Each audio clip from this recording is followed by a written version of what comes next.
Hey, what is up? Welcome to another episode of our podcast today. Thanks for tuning in, whether if it's on Spotify, YouTube. If you didn't know, we have it on Spotify and on YouTube. So if you just want to audibly listen, visually listen, whatever you like to do, know it is there. Welcome to our Three Strands podcast, building our community, a podcast at a time.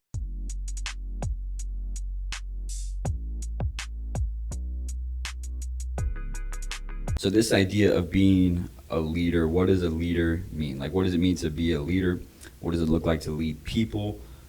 Just what's it look like to be a leader, right? Leadership is it's a common phrase known as leadership is influence. Like if you have an influence over a certain amount of people or just one person, you're able to lead them. If you don't have an influence over people, then you're not able to lead them. So leadership is influence. If you think you are a leader right now, just evaluate yourself and say, hey, if I'm a leader, then who is following me? If you call yourself a leader, that means you got people following you. So who's following you right now if you are a leader? And if you're like, dude, nobody's following me, I'll be like, dude, you're not leading anybody. LOL. So today we're going to talk about being a young leader. I think a lot of times, I'm only 23 years old, right? Us as young adults, young people, we think we disqualify ourselves either because of our age, lack of knowledge, lack of confidence, whatever it may be. We kind of disqualify ourselves and say, hey, somebody else will do it. I don't have to lead this Bible study, this small group, this team at work, maybe my roommates in a dorm area or a classroom setting. I don't have to lead the project because somebody else will do it. Like we just kind of sit on the sidelines hoping somebody else makes the play. But being a leader, right? Being a leader is pretty simple. It is very, very, very simple. It's scary, sometimes intimidating, but very simple, right? Imagine you got like 10 people, we'll go 12 people. Imagine you got 12 people in a room and you guys are working on a project and all 12 of the people are just staring at each other saying, hey, all right, who's gonna take charge? Like what are we doing here? Like we're just gonna sit here and stare at each other. We're gonna start throwing out ideas. Like maybe you guys are working on a science project, I don't know, and you got 12 people sitting around in the circle and then one person says, you know what, nobody else is gonna do it. I'm gonna take charge. Boom. You're now a leader, right? A leader is somebody who's just willing to say, you know what, I may not even know what I'm doing. I don't know how I'm going to get there, but I'm going to start leading people, right? I'm going to pick up the ball. I'm going to start running with it. I'm going to pick up the baton. I'm going to start running with it. I'm going to pick up the group project and start running with it. Nobody else is going to pick it up. I'm going to pick it up and do it.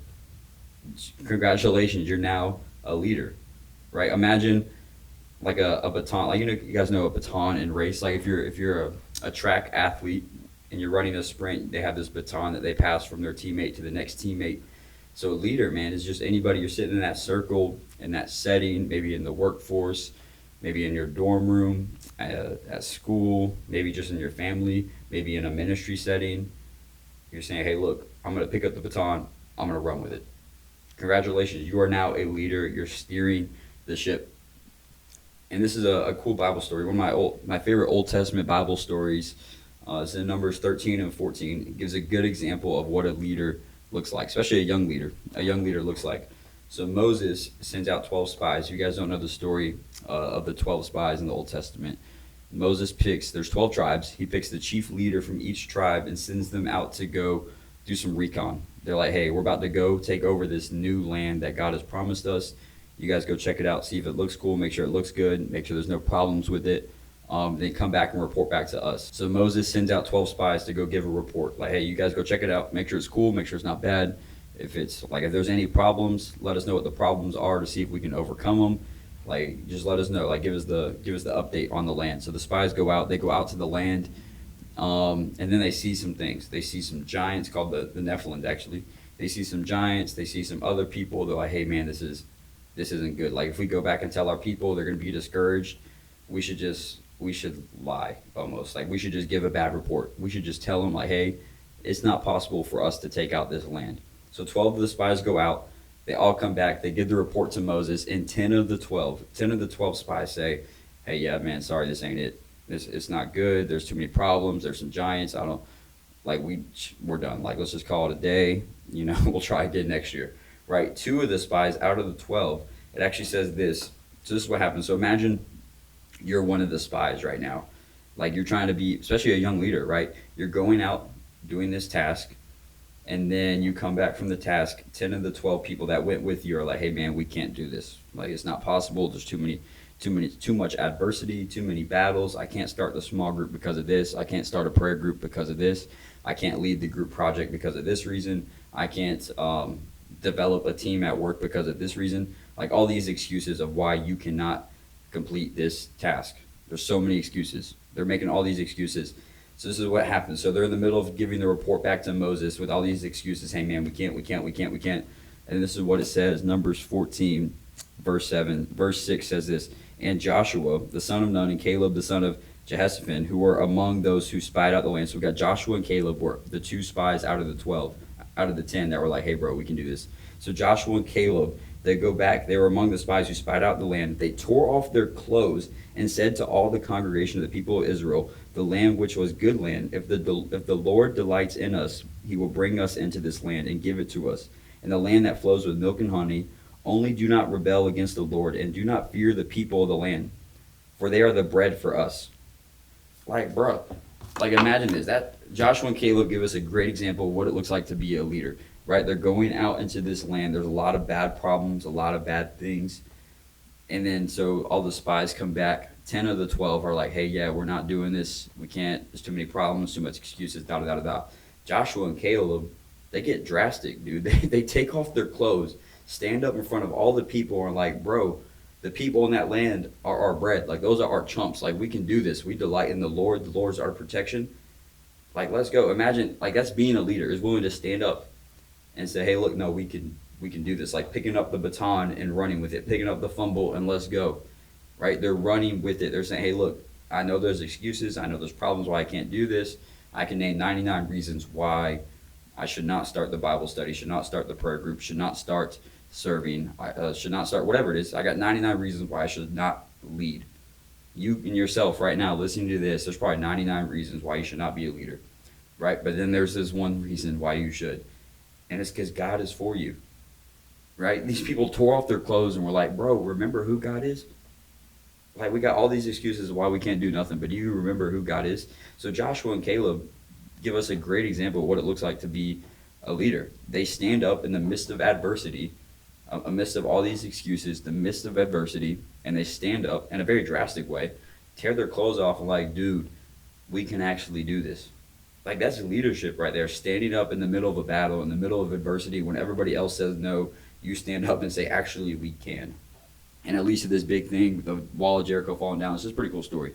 So being a young leader, right, there's a lot of reasons why we feel like we cannot lead people, right? We disqualify ourselves. We're too young. Maybe we don't know enough. We have a lack of knowledge. We don't know the Bible well enough. We can't pray good enough. We don't have enough money. We don't have enough influence. We don't have a big platform. Whatever it is, whatever excuse you want to give yourself, I want to encourage you and say, hey, look, there's 99 reasons why you probably shouldn't. There's 99 reasons why I should not be a leader, right? But there is one, is I'm willing to tear off my clothes in the middle of adversity and say, look, do you not remember who God is? I'm actually going to keep my clothes on. Don't worry, guys. If you ever come to our Monday Nights 3 Strands, I'll keep my clothes on. Don't worry. But being a leader, standing up in the middle of adversity, saying, hey, look, we can do this. So what's that look like practically for you? Man, you're in the middle of that group project and nobody else is going to do anything. Okay, hey, look, let's stand up and let's go, right? Grab the baton, start running. You're in a prayer group and somebody asks, hey, who wants to pray us out? Stand up and let's go. Like, leadership is leading. If you want to be a leader, just start leading. And there's nothing special to leading. It's just somebody standing up saying, hey, I'll do it, right? You don't need a crazy degree. You don't need a lot of experience, really. You just kind of learn as you go. But being a leader means you're just going to stand up and lead. You're going to grab the baton and start running. So I want to encourage you, man, whatever God is putting on your heart, maybe if it's not even a spiritual thing, maybe it's in the workforce, maybe it's at your school, maybe it's wherever in your family, maybe it is within a ministry or a church, and you're like, hey, I kind of think I should start leading something. I don't know. Dude, let's go. Like, let's stand up and run with it. Like, start leading people. We all have the opportunity to lead people because we all have the ability to influence people. Right? Whether if it's on our social media, in our day-to-day lives, we all have personal relationships with people. And we can either be like the 10 spies that said, hey, look, I'm just going to sit down. I'm going to go with the flow. You're right. There's too many excuses. There's too much adversity. No way, no chance, no how. I'm going to be the 10 of the 12 spies that were just like a bunch of party poopers. And they were not leaders. They went out and said, yeah, it's a wrap.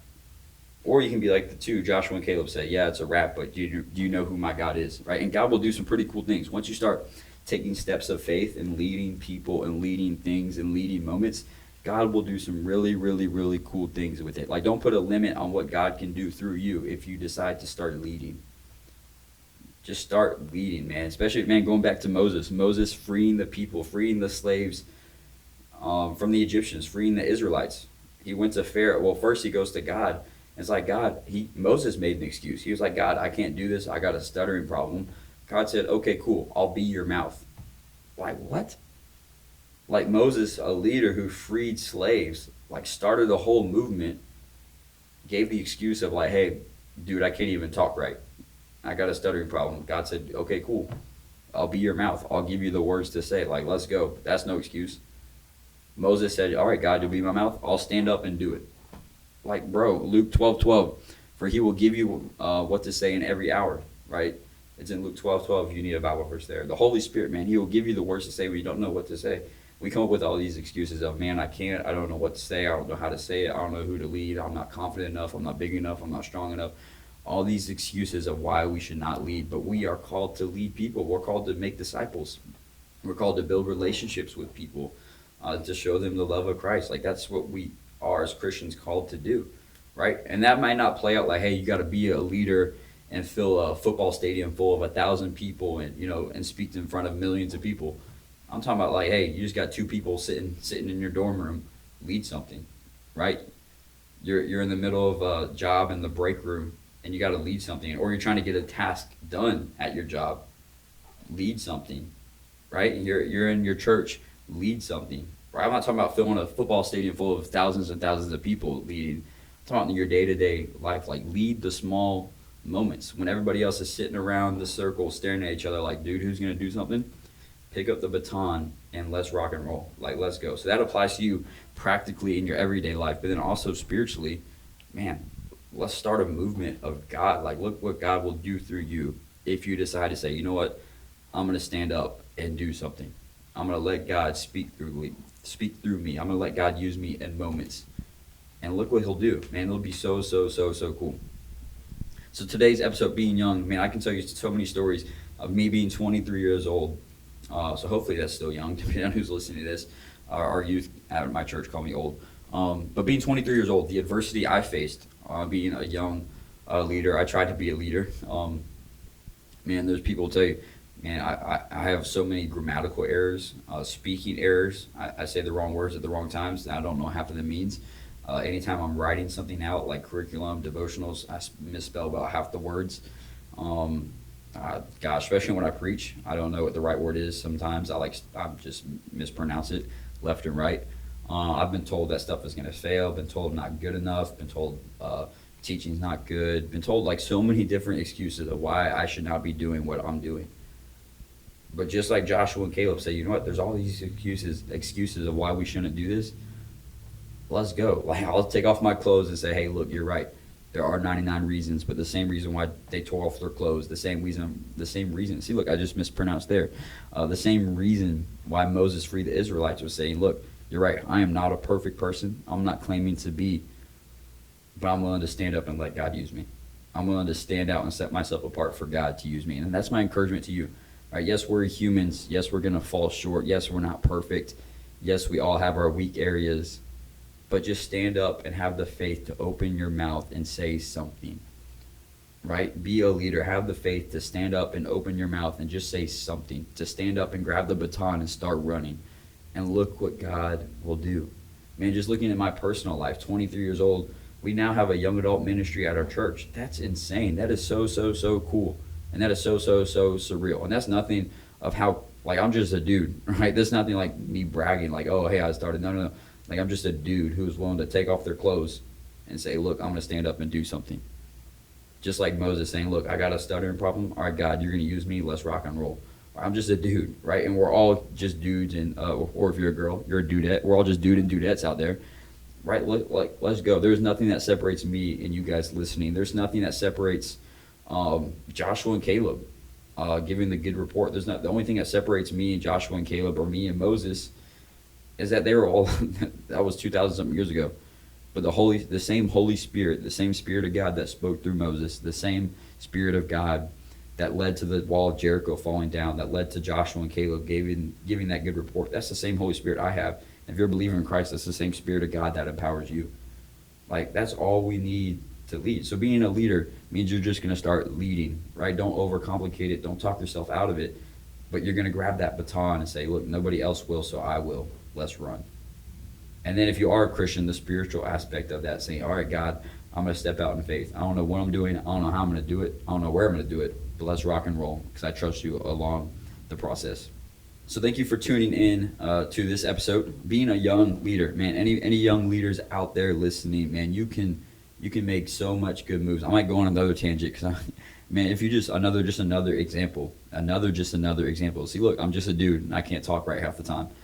But look at the disciples that Jesus chose. Right, Jesus was 30 years old when he started his ministry, like blessing people up, sharing the love of Christ, doing miracles, healing people. He was about 30 years old when he did that. Died on the cross around 33 years old. So which means for 3 years he had disciples. He had 12 disciples, and those 12 disciples were our age, young adult age. They were, some would argue they're even younger, like in their teenage years, anywhere from like 13, 14 to about 26, 27.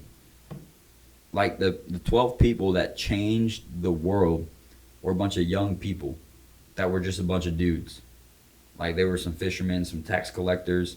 Like they weren't like your PhD people. Like Luke was a doctor, that's about it. Right? That would be like if Jesus was in the world today in 2023 saying, hey, look, I need 12 disciples to change the world with. Let me get the manager at Walmart. Let me get the dude at Waffle House. Let me get the guy at the bank. Like it's just a bunch of dudes willing to say, look, I don't know how I'm going to do it, but I have enough faith to stand out and follow you and trust that you'll lead me. Like, dude, let's change the world, right? The disciples were a bunch of dudes. I'm a dude. Everybody watching, we're just humans, right? Willing to step out in faith that God will use us as leaders to lead people. When we surrender our life to Him, the Spirit of God will speak through us in these moments, and it'll be so, so, so cool. So I want to encourage you guys with that. Young people listening, or old people, or younger people, however old you are listening, you can be a leader, and all it takes for you to be a leader is to stand up, grab the baton, start running, start leading. Hey, so appreciate you guys tuning in today. Another episode of our Three Strands Pod. Don't worry, we're going to be a lot more consistent. We're getting back in the flow of doing our podcast today. So whoever was listening, whether if it was one of you or a million of you, even if just one person takes this and decides to say, hey, today I'm going to start being a leader for Christ. Let's go. I'm encouraged by that. So tune in next week. We'll be back with another episode. If you're in the Charlotte area, North Carolina, we've got an amazing community of young adults, 18 to 25-year-olds, meeting together on Monday nights at 6:30. Check us out on Instagram at 3 Strands Group so you can get some info about that. Peace, love, and happiness.